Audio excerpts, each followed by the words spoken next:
I'd like to thank the grace of heaven, virtues of masters, compassion of our grand predecessors, all transmitters, and every one of you for giving me this opportunity to learn to speak in today's class on selected scriptures.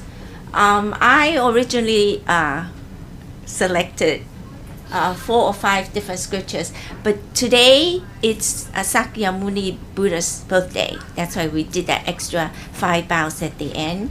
So Lecturer Kai says we should do his life story, but apparently I don't remember all the details, so Lecturer Tai pulled out this scripture for me to talk about. So this is the first time I'm reading it, such as you right now. So I'm just gonna read the English, and if there's any question, we can raise our hands, okay? So we're reading it together. Which sutra is this?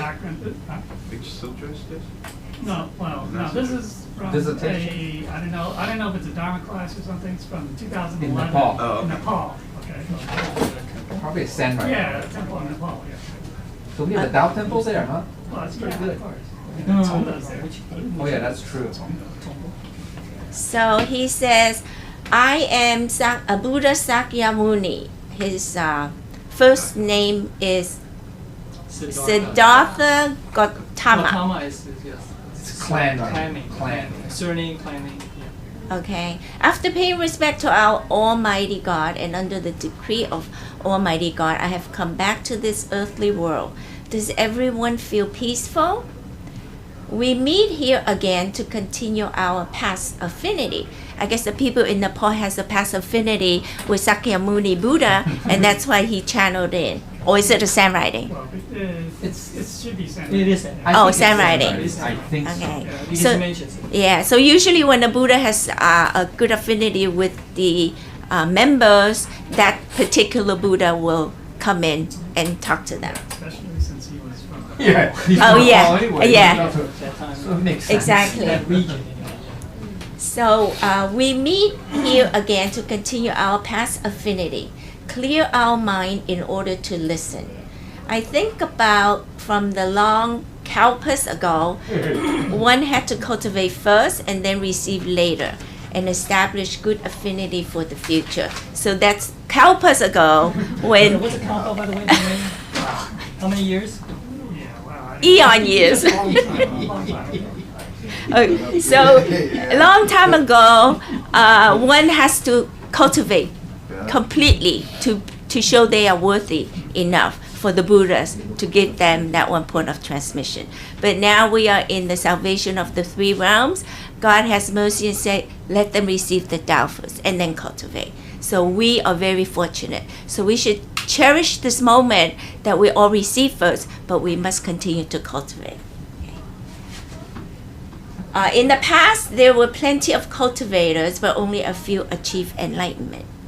All of us were once Buddha Sakyamuni's disciples who wished to achieve Buddhahood and then return to this world by vows. We were once monks or nuns in the past who have cultivated with hardcore training and have planted a kind seed and followed strictly with the Buddha rules.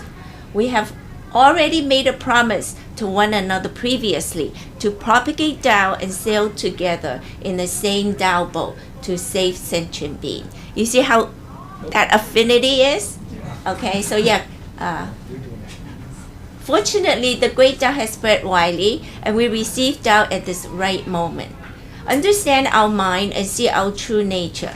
Carry out the one pervading truth and repay heaven's grace and fulfill our own vows by helping to spread Tao widely. I, Buddha Sakyamuni, specially got the approval from our Almighty God to come to meet you and remind you about your vow. Heaven is merciful and empathize with our feelings. Please do not forget the vows we took and work hard to advance ourselves. Okay? Use. Those are red. Okay. So do I read the? Do I cover the red? No, you have to go down, further down. Oh, this is just. Yeah, right. Yeah. Oh, here. Yeah. If we are very determined and cultivate until our last breath, we will achieve the Buddha fruition that is second to none. Okay? Value your own cumulative lives of cultivation. Cultivate this life and achieve this life. So all of us have accumulated many lifetimes of cultivation already. That's why we are able to come to class and attend the Dharma class. In the past, one cultivated to liberate oneself. The opportunity in this life is from before, and how can one miss it? Okay, Mr. Tai. In suffering or happiness, all of you do not complain. That is bitterness. Okay. Heaven tries everything to protect. Did you have a question, Joe? Oh, okay. Heaven tries to everything to protect and guide all of you, and receiving this is the ultimate happiness. The true meaning of happiness is to be rich in mind and spirit, and not in the pursuit of materials. Okay. So, in other words, get rid and let go of all the desires, materialistic desires. Heaven arranges this kind of circumstance to have all of you bring your inspiration to come here. One has already dispelled the external obstacles by cultivating Tao and achieving Buddhahood. Settle down your minds. The journey of cultivating and propagating Tao is to ask of oneself to correct tempers and habits and improve oneself. Learn to follow in the Buddha Dharma and Buddha footprints. Go all over the places to ferry and transform those with affinity. We already have the sincere and earnest heart which has planted the great love in all of you. When seeing others suffer in heart and mind, we need to ferry and help transform them so that they understand the Tao and can change their own destiny. Embrace this one point of truth and establish your will. Work hard to cultivate the 6 parameters. Know and truly act it. To listen to the, do we remember what the 6 parameters are? Charity giving, tolerance, forbearance. Forbearance is tolerance. Precepts. The precepts, diligence, concentration, and wisdom. Okay, so those are the 6 parameters. To listen to the principle is to let us understand it and cultivate ourselves. Each person has to work off their own karmic affinities. Excuse me.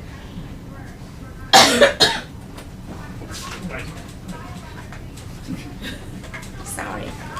That's important. That, I mean, each person has to work off their own. I mean, like even the Buddha, right? Buddha says he cannot get rid of our karmic debts. Yeah, that's the He 3 can- things. He can't get his own one. You know, you have to work on doing your own. Right. Everybody is responsible for their own karma. Yeah. So therefore, You're accountable. well, accountable. Yeah. Well, no. You're responsible because you created it. I mean, you're the one who did it.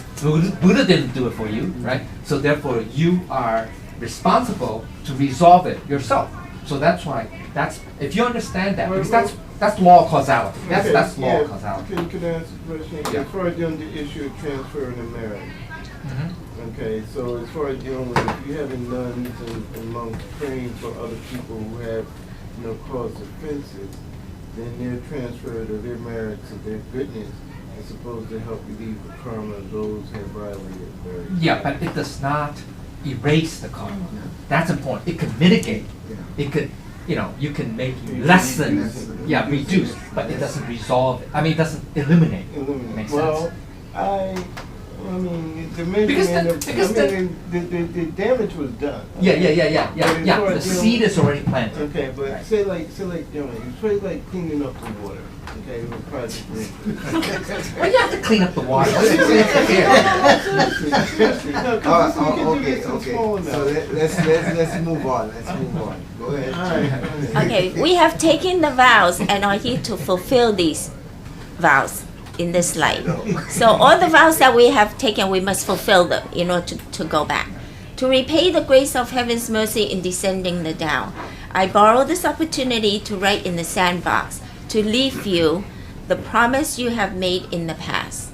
Increase your steps now that you remember your vows and hurry up to cultivate, okay? Thank Heaven's grace for this opportunity. I will now bow to and leave the altar of God. Please take good care. Stop writing, haha, retreating. So that was it? Well, Yeah, it looks like there's look at the another bottom. one here. Look at the bottom. Oh, Yeah, down here. So I guess, let's see, this. I don't know, is this looks another one? No, this is just commentary. I think I think that's Alright, just. so here's another one. Oh, this is a second When you came scripture. back, yeah, second. Another time. Yeah, right. I am Sakyamuni Buddha. Under the decree of Lao Mo, I descended to the temple and have bowed to Lao Mo. Now and writing in the sandbox to you. In ancient times, I gave up fame, fortune, and status and entered the mountain. So remember, he used to be a prince. So he gave all that up to cultivate. I spent 6 years in meditation and cut off food intake, completely in starvation. During these 6 years, I lived in suffering and bitterness. Why? I just wanted to receive the heavenly Tao and transcend the 4 major sufferings and the 6 paths of reincarnation and the pain of the 3 realms. So, what are the 4 major sufferings? Birth, aging, sickness, and death. What are the 6 paths of reincarnation? Devas, asuras, humans, hungry girls, animals, and spirits in the underworld, and hell. So, 3 realms. Well, in the 3 realms are what? Temporal heaven, earthly realm, and the underworld.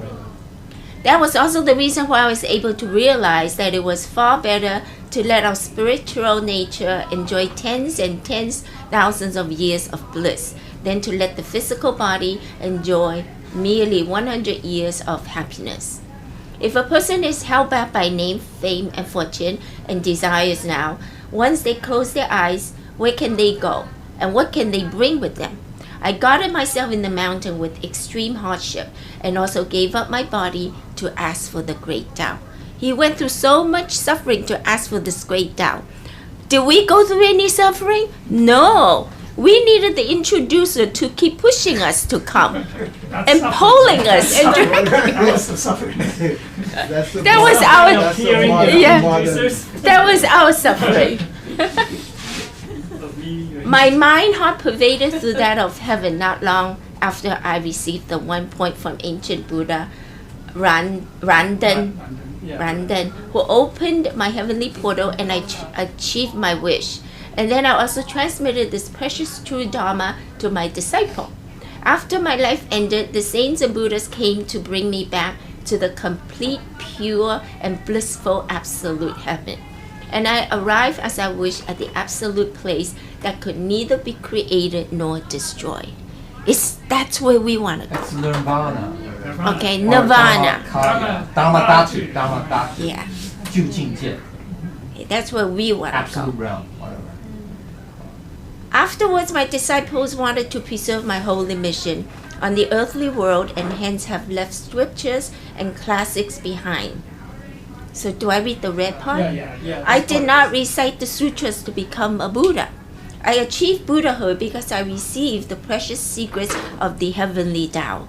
Believe me, followers, you should understand the preciousness of the heavenly Tao and know the treasures and secrets I received, which are the 3 treasures of the heavenly Tao.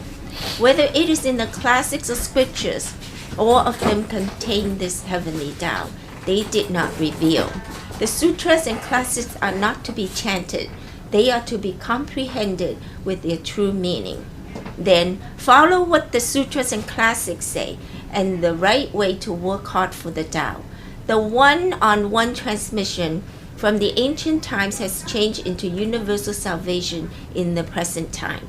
Comparing to the ancient time, it is easy and simple to receive this precious heart Dharma. The heart Dharma is in front of our eyes. All of those who have affinity can receive this same precious Tao like I have. Okay. In the present era, it is right in the tail of the 3rd period. The great Tao is openly propagated. And this is due to the changes of eras which turned into chaos. This is also due to the invention of nuclear weapons. and the overindulgence of mankind, which has created this peril. There are big calamities inching and forcing upon us that are right in front of our eyes. Many sentient beings have to accept the suffering and be forced to settle past karma. Those who are evil and created karmic debts will have to be eliminated.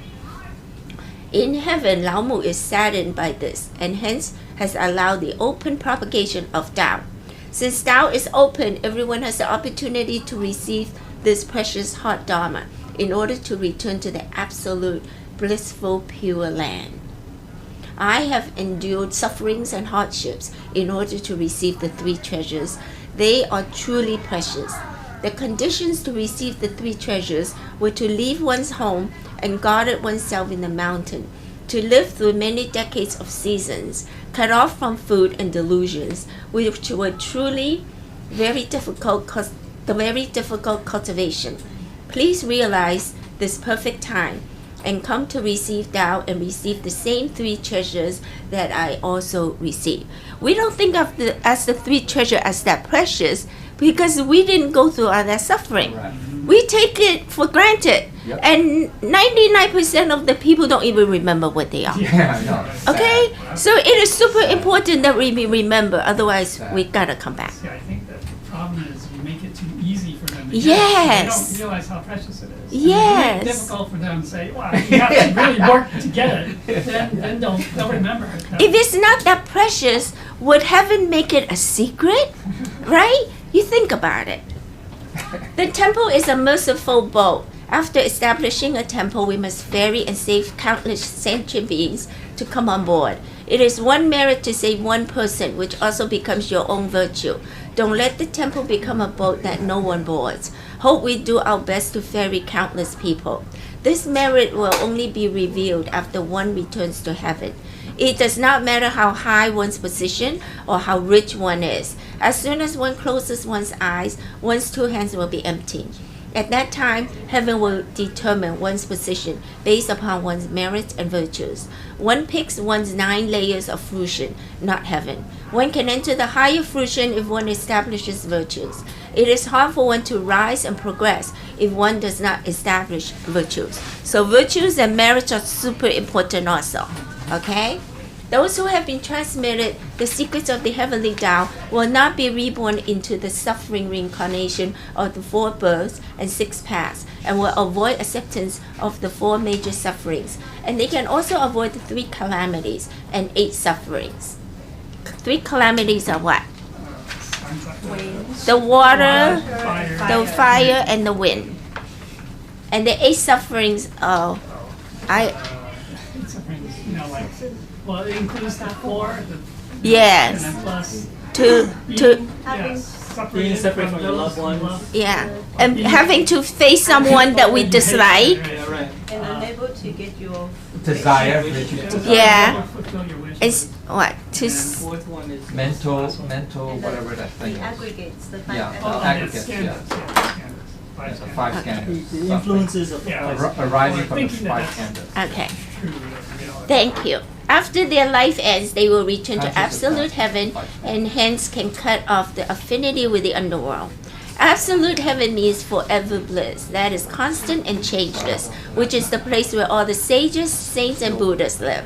It is also the place that transcends life and death, and it is neither birth nor death. There are no worries, afflictions, and distracting thoughts, which is a place of harmony and happiness. Okay, isn't that where we all want to go? Those who believe me need to believe in the heavenly Tao. If you believe in me but go against the Tao and principle, that is not truly believing in me. This one portal is the main door of our soul after one passes away. The soul exits from here to return to the absolute bliss. Bring the mind and focus on this one point, and one will not have distracting thoughts and afflictions. Moreover, when you recite the 5-word mantra, you will reveal great power and be able to get help while you are in the calamities. The holy hand seal is the hand seal that connects heaven with the person. You will connect entirely with God when you bring your hands together and hold and hold the holy hand seal, and the saints and Buddhas will come down by your side. If you come across calamities, you will be saved in a flash by using these 3 treasures. That's why it's so important not to only know to return, also to know in this physical realm. At present are the catastrophes from the tail of the 3rd period getting closer to us. These are the 81 great horrific catastrophes. During that time, heaven and earth will turn to darkness for 49 days. Blood collect into river. Bones pile up high as mountains. There will not be any houses in sight. This will be the biggest suffering since earth was created, and the good and evil will all have to be judged. Now the golden thread which was descended down here is the way to hell. Only this heavenly Tao can do. There is no better secret treasure, and there is not another secret treasure that is the same as this. This is the heart dharma of the great godly incantation and great illuminated incantation. Hope you all receive it quickly and transcend the horrifying catastrophe that is getting closer and forcing upon us. Okay. The merit and virtue you have established now will leave a good name in the history of the era of 108,000 years. When are you waiting to establish merits and virtues, if not now? Heaven and earth will also have a time that they stop. Once the boat leaves, it will not wait for those who are behind. At that time, it will be too late to regret. Now hurry and cultivate happily and accumulate virtues. You all have affinities, and as long as you move forward in the Tao, you will see the glorious brightness. If you regress from Tao, then you will lose the brightness. Yes. Excuse me. It's not That 100. translation is wrong. Yes, 10,000. 10,800. Oh, yeah, 10,000. It's the phase. Right. The phase. The last phase. Right, that's 10,800 years. It's 10,800. Right. Thank you, Lecturer Kai. You all have affinities as long as you move forward in the Tao. You will see the glorious brightness. If you regress from Tao, then you will lose the brightness. My followers shall understand and believe my words. Work hard for the Tao. At present, a heavenly Tao temple is sanctified within the 10,000 blessings temple. You should make the appropriate use of it and let more sentient beings receive the Tao in order to ferry and save them. Otherwise, this temple will have lost its function. Only by using it to ferry sentient beings will it carry out the true meaning of the temple. It is not good if the temple is set up but not put to use. Bring sentient beings to fill up this temple. Night is deep, and there are those who come from far. I have to stop writing and depart from the altar of Lao Mu and return to absolute heaven. I hope you increase your strength and work for the Tao mission. Haha, retreating. That was very interesting. Yes, yeah. Thank you. So Yeah. talking about the Calamity. calamities that during this period. Calamity. Yeah, so, yeah, I mean, it's very important. Of course, we don't know when that's gonna happen, but. Well, it's going to happen within the last phase, that's for Well, sure. we are in the That's last. the last phase. phase, the way phase. So, Wei yeah. and Sun, right? Between Wei and Sun. Yeah, so, See, but the problem is, it doesn't mean that. I mean, it's similar to the Bible's Revelation, and it talks. Okay, but the point is, there is supposed to be a period where, there is going to be world peace. That's after. Yeah, after. So that means, right now we have like close to 8 billion people throughout the world, roughly, right? So that means probably only 10% will survive, or 1%. And after that, the 1%, in the last phase of that 10,800 years, it will be supposedly world peace.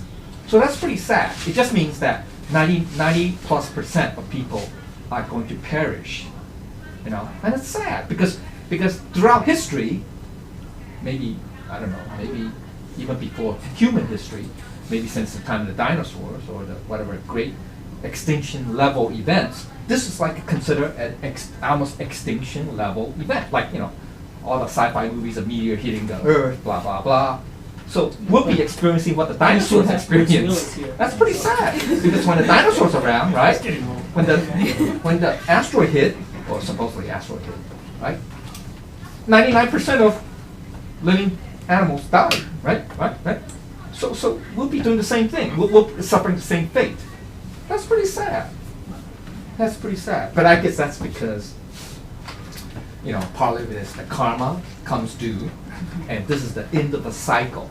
See, it's not the beginning of cycle. So if it's the beginning of a cycle, well, we probably won't be talking about the Tao anyway, because there was probably no mandate to teach about the Tao, because it's still early. So it's not yet the salvation of the three realms. So that's why, all the Buddhas basically, they know this because they can see the future. They're enlightened, right? To them, time is nothing. It's meaningless. So, there is a sense of urgency. That's what I'm trying to say.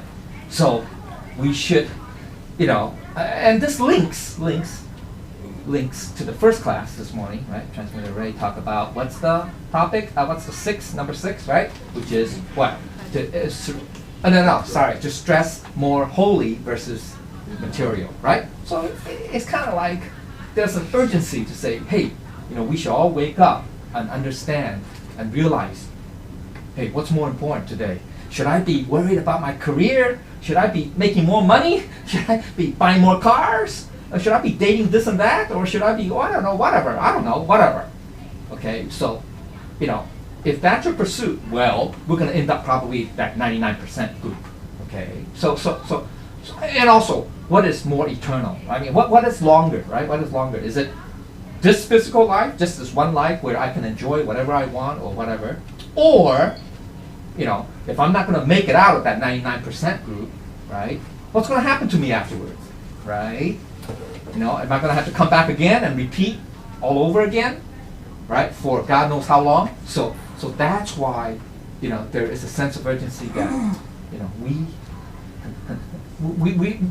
like what Buddha said, right? We should continue to cultivate and really, really be awakened to our Buddha nature, because that's the only way that we can truly become enlightened. Without that, sorry.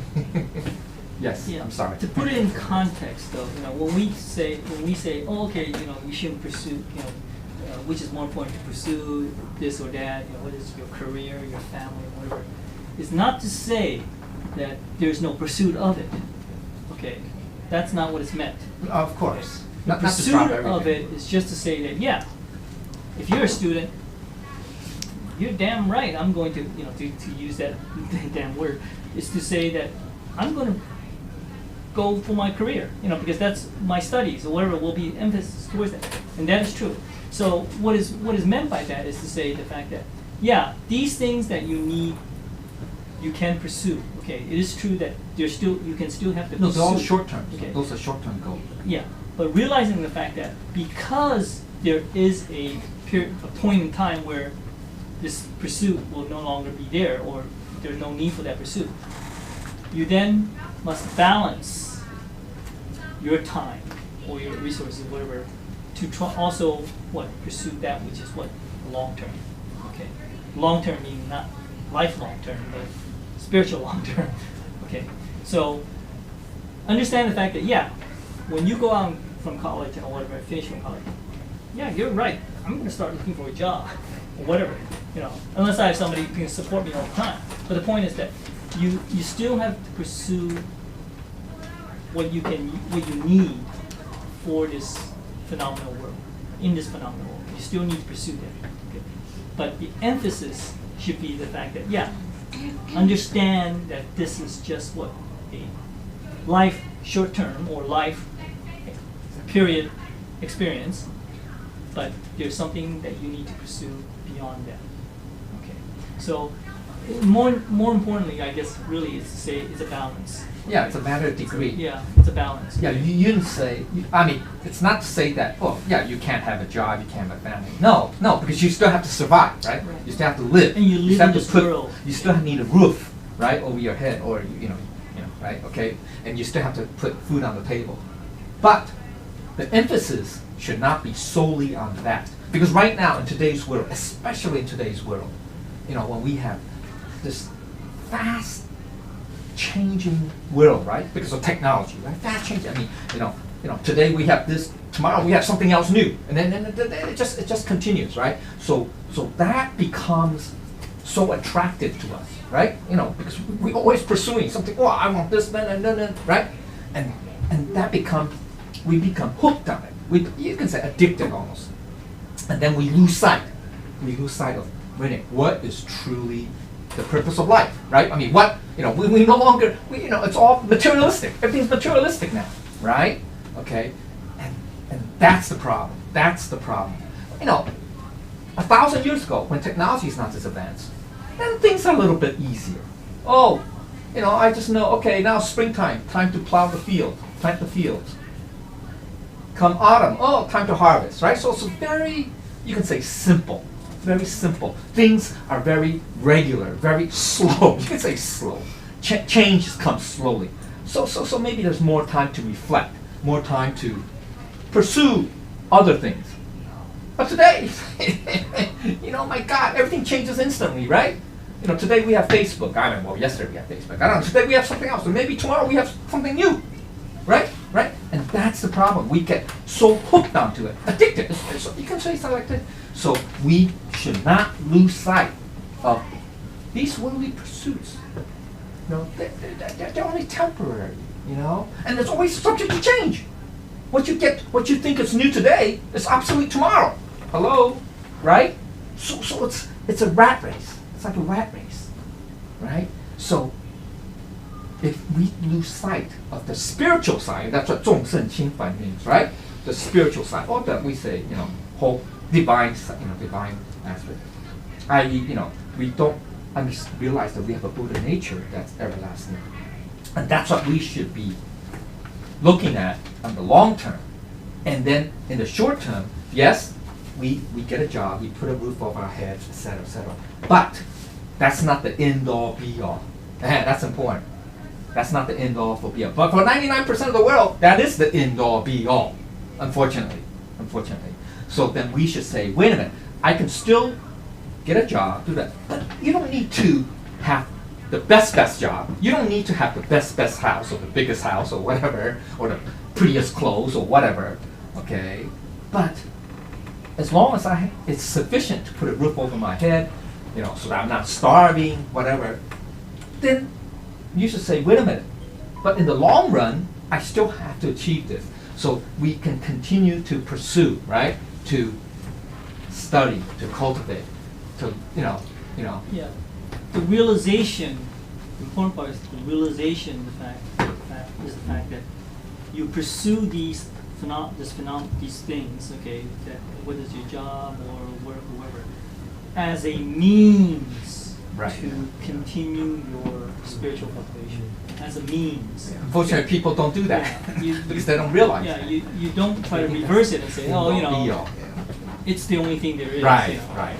So that's why having that balance is hard, and the realization to get that balance, you have to have that realization that yes, these pursuits are just a means, a method. Well, I'll tell you what. A lot of people say, "Hey, I'm still young. I'm still healthy, right? You know what?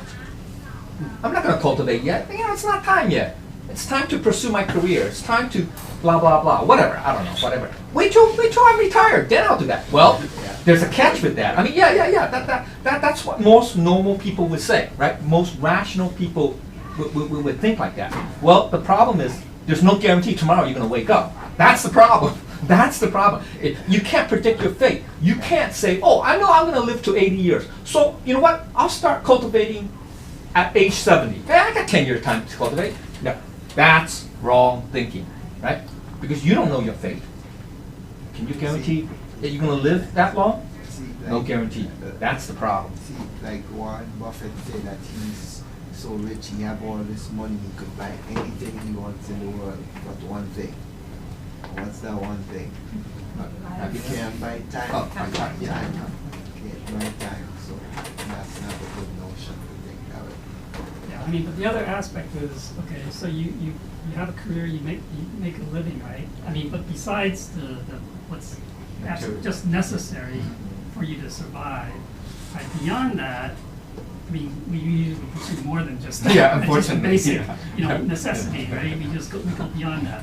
So, but the other aspect of that precept is you have to use them. We use that. For good, We yeah. use what we're good Yeah. for good, Yeah. for others, to help others. Right. Okay, so it's not just for ourselves.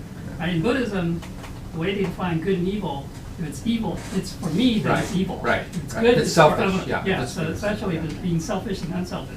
So you have to realize that yeah. So yeah, we can make lots of money, but as long as we're doing good for others with Right. it, Yeah, if uh, you have not charity, just for right, that's fine, ourselves, yeah. then that's okay. Okay. So that's the balance there. But the, Unfortunately, most people but don't think like the- that. The majority of the people just think that it's the No, material things. even if they assume, let's say, hey, it does come across their mind, say, hey, I still have to help a lot of unfortunate ones. I'm not saying everybody, a lot of people, their mentality is that I'll wait until I'm retired, then I'll do that. No. A lot of people do that. A lot of people think like that, and that's not. I mean, rationally, that we would say, hey, yeah, that makes sense because right now, you're still right, you're still healthy and stuff. You should still keep doing that. Generate as much wealth as you can, accumulate as much as possible, and then when you retire, do that. Right? Same idea. That mentality is saying, oh, I have time. I can do. I can continue to pursue this until when I retire. You get it? And Buddha said, that's one of the biggest false views, fallacies.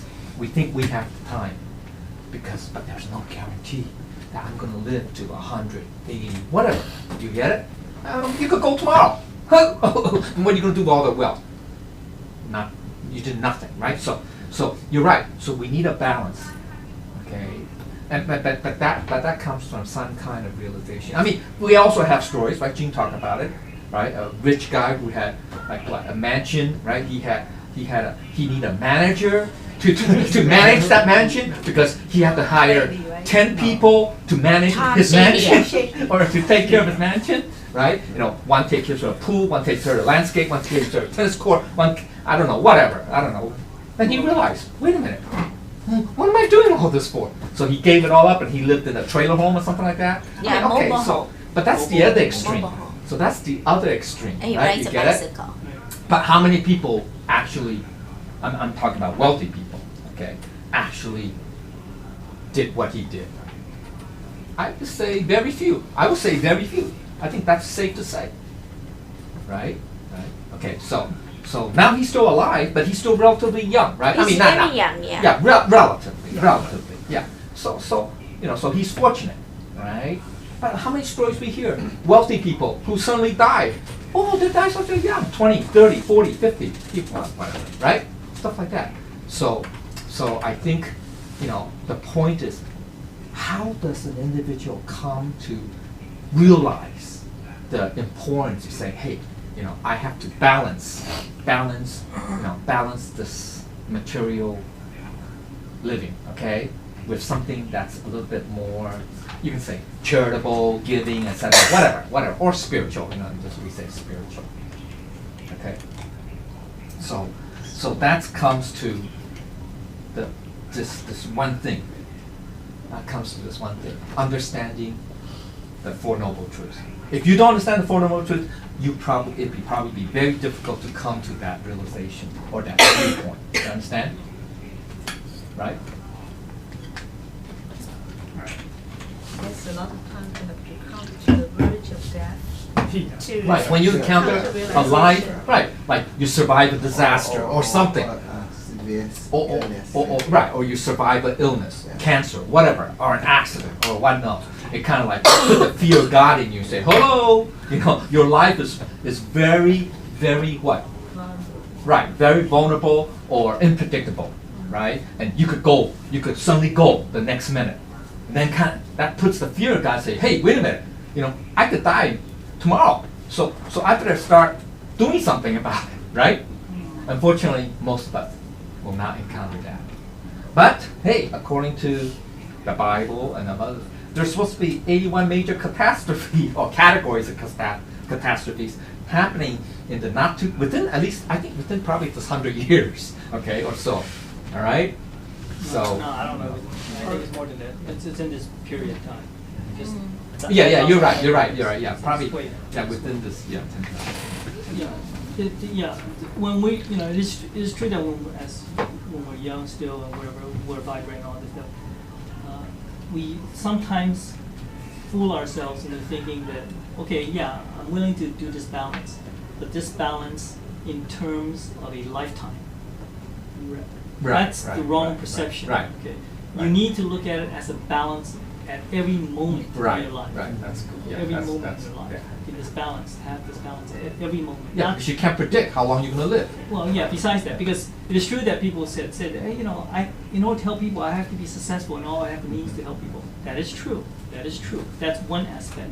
But Wow. at the same time, being able to help somebody on a daily or a very momentary aspect can also change lives. A smile. That's good enough. You don't have to make money to give a Yeah, smile. so I mean, they shouldn't think of saying helping. Oh, I need to have so The much means. money Right, to right, help. right, I can right. help in other ways, Right, in many yeah, ways. I right. mean, it's not just Right. those. It's not material, yeah, necessarily well, it can still be material. material, but even if it's small ones, Yeah, it doesn't you don't matter. need to- Because small, big doesn't matter. Okay, yeah, Right, it's So, not quantity. so yeah, so Right. the balance Quality. must be made in a way at every moment in your life, not waiting until, okay, 10 Yeah, years later. but still, that's still very hard people to, unless you survive a disaster, then maybe you'll think like that. Most people will not think like that all the time, right? No people will not think like that. Because I personally speak from experience, same thing. I mean, we all think, come on, you know, maybe I came around too late, I don't know, but still, most people are like that. Come on, most people, unfortunately. And that's why, it's kind of downhill. It's going downhill, the world, unfortunately. We don't have that much time left. Yeah. Should I continue? Because this is not going to be finished. Oh, Buddha scripture? I got. Oh, you're going to Ksitigarbha. Oh, you mean we can talk more? No. You can do It's some down. time. Time's up. Oh, there is? Yeah, they're doing a Tao So ceremony. you got time. We only have a few minutes. But it's just a few minutes. I won't be able to finish this first scripture. Well, is there like some main point from this one? The main stuff that you want to cover? Well, the main point is just to cultivate ourselves, to most important, to be a vegan. Wow. Okay, let's go down and talk about how occupations, Ksitigarbha on occupations, Oh, really? that creates bad karma Yeah? through killing. Which one? Which one? Okay, yeah. Oh, okay. As a cultivator, we don't want to eat the meat of other sentient beings. Moreover, we should also advise people not to eat meat. Various occupations create bad karma because it involves killing. People who raise animals for slaughtering, these are all killing now.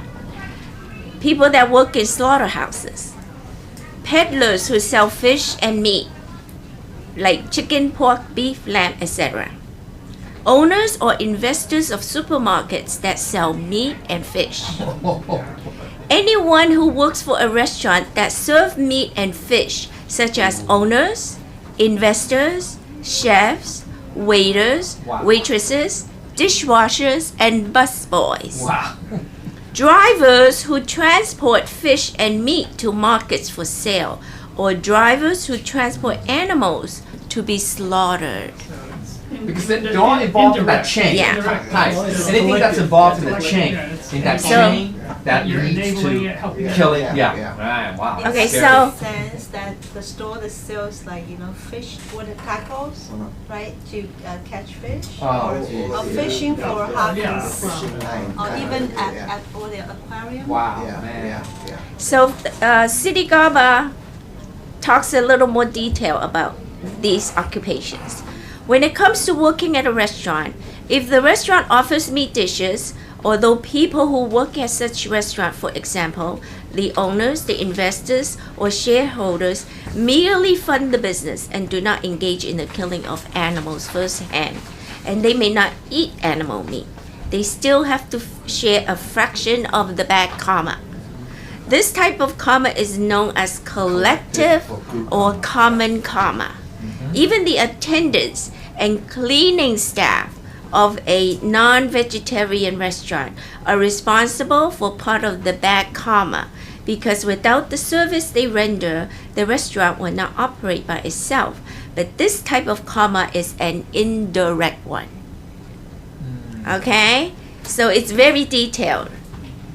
Some non-vegetarian restaurants have good businesses, so the owners attempted to open up one branch after another. What they didn't know was the wealth they are earning is the result of their planting the seeds of good fortune in previous lives. It is not heaven's intention for them to make good fortune by engaging in such businesses, but the karma they created will have to be resolved by themselves. Actually, if they have planted seeds of fortune, they will still reap the rewards and enjoy a life of prosperity if they engage in other trades. So, in other words, meat serving restaurants or any type of selling meat, okay, they make a fortune from doing so. It's not because heaven is backing them up and giving them all these fortune. It is because they had their fortune carried over from the past lives. Okay, but if they invest this money in a different trade, they will enjoy the prosperity and their fortune much better without causing all these bad karmas. Yes, Johnny. Just to clarify, let's say you have a freighter and someone bring a trailer and you don't know per se that they have meat or fish in that trailer and you're just ferrying the boat. Would your karma? I think that is part of it. That is part of Yeah, the so karma that, I too. mean, the fraction will be smaller. Yeah. percentage, Yeah. Because it's only a part of it. Yeah. Of your, your load of Yeah. cargo. It is a question of degree, Yeah. okay, and it's also collective, indirect or direct, because technically speaking, you could say a farmer is killing. Yeah. Because after all, when he plows the fields, all Yeah, you those kill those worms or insects whatever and is whatever. killed, Yeah. whether you use pesticides or not, doesn't matter. The point is that each of us, even Yeah. vegetarians, We eat the. we have yeah, indirect right. karma. We eat the Drink wheat. water with micro. killing. Yeah. We do. It's scary. We do. So it's a question of really a degree, okay? But yes, that is why we say, just as you are just as karmas are affecting you, you're also creating your karma all the time. Okay? The question is then to what degree that you can eventually reduce the bad, the really bad ones, the major ones. Okay? Okay, now Ksitigarbha says, people who created bad karma through killing will meet with bad consequences, such as bad health. Some of the strange diseases we see today, such as cancer, are rooted in karma. Think of the suffering from such diseases: chemotherapy, being bedridden, and handicapped. Whatever money we spend on the treatment will be useless. It is like hell on earth. Think of how heartless we are when we mercilessly put them to death just to satisfy our craving for meat. How can we expect them to have mercy on us when they have a chance for revenge? So no matter what, we have to pay back with our sufferings. Okay? So imagine this: if our children or grandchildren are born impaired, mentally or physically, how heartbreaking and nerve-wracking will it be for us? Little do we know this is another form of retribution due to our bad conducts. Even though selling meat will bring us humongous wealth, is it really worth it to trade it for aggravation of having to look after such descendants for their entire lifetime? So we often always mention what good deeds we perform 7 generations above and 9 generations of descendants will benefit. But we never talk about whatever bad deeds we perform 7 generations above and 9 generations below us will also be suffering. Okay, always keep that in mind.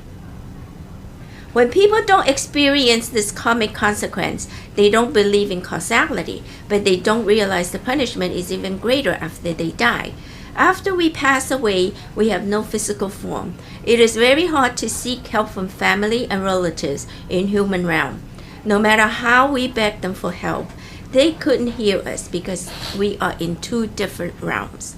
Even if we ask them for help through dreams, we need to have high virtue and many merits, and the opportunity to do through dreams is rare.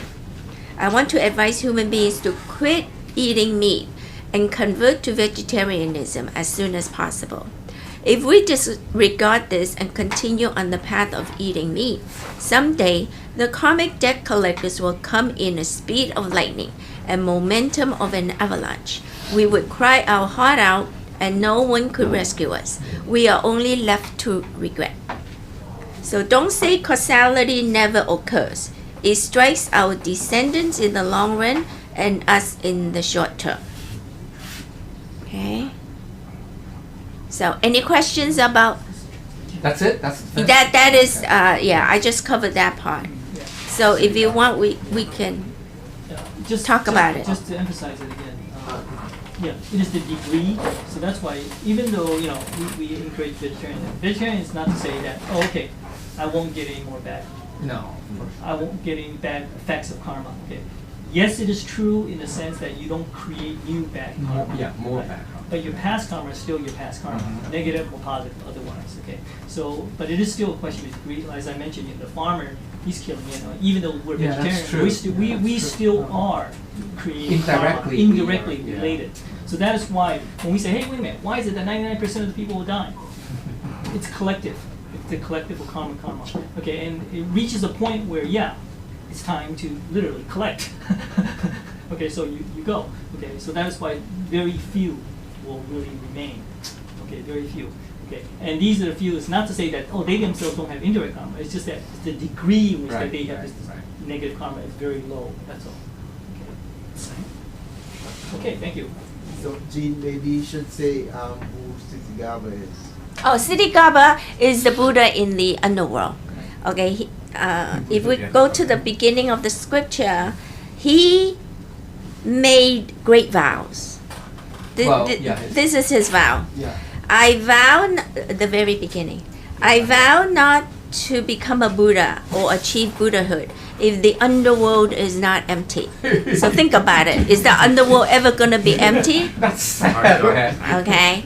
I hold rosary beads to illuminate the underworld because the underworld is so dark. So he has rosary beads that is so bright that will bring him light in the underworld. I pound my crosier, that is the staff, to wake up the conscience in all, because everybody's conscience is lost, and he's waking them up. I expound the truth and Dharma to help all transcend life and death. This is his vows. Yeah, so that vow, it's called the Great Vow, which is what? Directly related to the first Bodhisattva vow. Yes. A vow to save all sentient beings. Yeah, no matter how. Yeah. Holy cow. So he's going to be doing this for eons. For eternity. Yeah, literally. Eternity. Well, he's a Buddha, Yeah, that's so true. his main goal is to help He has a sentient lot of beings. time. He has time. He has all the time in the universe. I mean, if we ever become Buddhas, we will probably do the same thing. Well, yeah. Otherwise, we would not be Buddha. No. Yeah. Yeah, if we're a Buddha, automatically you have the four great vows, or variation of the four great vows. No, it's true. Well, Bodhisattvas too, but Buddhas automatically has that. Yeah, because all they want is to help sentient beings, because not you're seeing themselves. it from the Dharmakaya view. The Dharmakaya view says, One body. says everybody is the same. So you have to help everybody, or not? Yeah, help everybody. Okay, any questions? Are we ready to take such a vow too? Yeah, totally. We can start with small vows, but don't be afraid to take vows, because a small vow, it gives us a goal to reach for. Okay, so don't be afraid of vows. Doesn't mean you have to accomplish that vow in this lifetime. As long as you're working to improve yourself, to achieve that goal, you're already progressing. That's what is important. No, the key is as long as you progress, that's Yeah. good enough. Yeah, I mean. There's no way you can achieve Right, that right, vow. right. There's no way. The important thing is that you never give up on that vow. Right. You continue working towards that vow, Yeah. and you do your best towards that. That's it. That's And all once you that's- do that, it's essentially you can say from the absolute point or the Buddhist point of view, then it's already accomplishing the vow. I mean, because you're never going to stop until. Right, So right. it's essentially the same. I mean, if you somewhere along the way you say, oh no, I give up, then that's a different story. But like the Buddhas will never give up, and so they essentially accomplish the vow. That's why. So even though he's not going to become Buddha, he is a Buddha. Yeah. Same thing. So through our road of cultivation, when we come across obstacles, don't say, "Oh, I'm going to give up. Forget about the Tao." Don't ever do that. Yeah. We just move on, take a deep breath, calm our heart and mind, and say, "I have to let go," and then move on. That's how we should cultivate. Okay. Otherwise, our Tao life will be very short. So we don't want that to happen. We want it to be forever. Okay? So think about that. Don't let anything stop us from cultivating or coming to class or coming to the temple. It's all within the whole process of the Tao. Any questions or comments? So if I said anything wrong, I ask God and the Buddhas for forgiveness. Thank you, everybody.